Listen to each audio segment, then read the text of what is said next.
Okay, so as you can see, I've taken it out of the box, and it's all packaged. It comes in a very nice bubble wrap, so it's pretty well protected. What you want to do is you want to check your labels. So what I did is I just measured from one end across to the other, and then from the top part right there all the way down to the bottom. And those are my rough dimensions. You don't want to get a blind cut exactly to that. You usually want to go 1/4 inch smaller. That leaves 1/8 of an inch on each side. Okay, so I unwrapped it from the bubble wrap, and we're just going to put it up here. See how it looks. Little room, but that's good because the brackets will go there that hold the thing up. So I'd say it's a pretty good fit. So next we'll put up the brackets that hold the blinds. Okay, so the type of brackets that these wood blinds have this is the most common type. One will go in each corner. As you can see, it says right here. There's an R, and then an L for the left.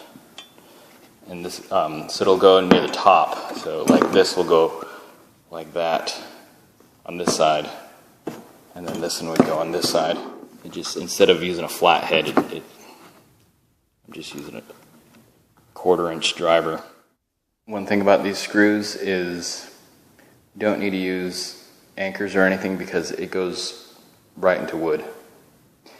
If you were drilling into a place where it didn't have wood, then you would have to use an anchor. However, around windows, it's all framed out with lumber, so these are long enough to go through the drywall and securely go into the wood. Okay, so I've installed the brackets.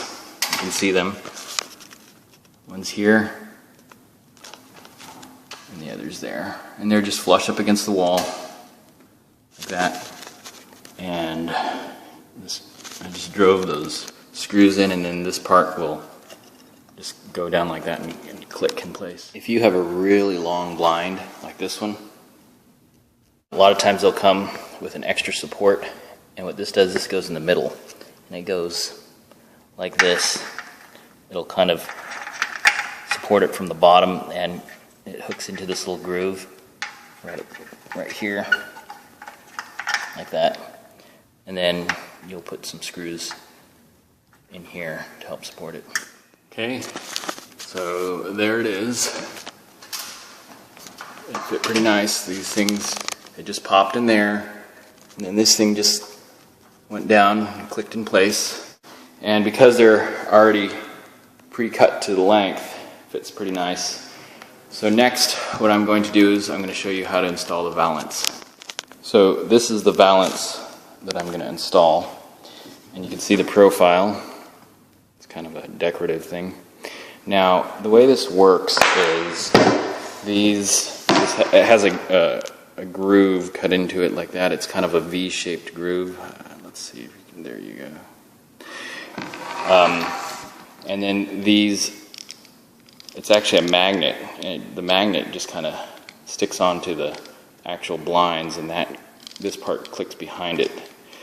And then over here, this has another V-shaped groove that goes inside that groove. What happens sometimes is these corners right here get caught inside those little holes there, and it starts to rip off the finish on here, and it jams the thing from sliding in. So what I do is I just take a little X-Acto blade, and I just trim this little corner down like this, kind of at a 45 like that, and then here the same. And that way it can slide in without catching. So here it is with the magnets put in, and you can see how I just kind of lightly cut those corners off right there so it slides in without catching. And there you have it. The valance put in, the whole blind installed. And I showed you how to do it from start to finish.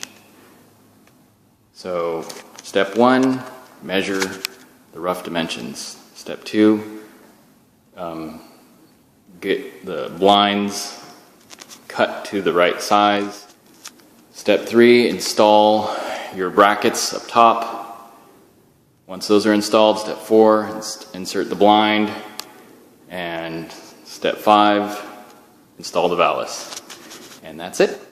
Bye for now. You can find out more tips on how to do things at jpayoneconstruction.com.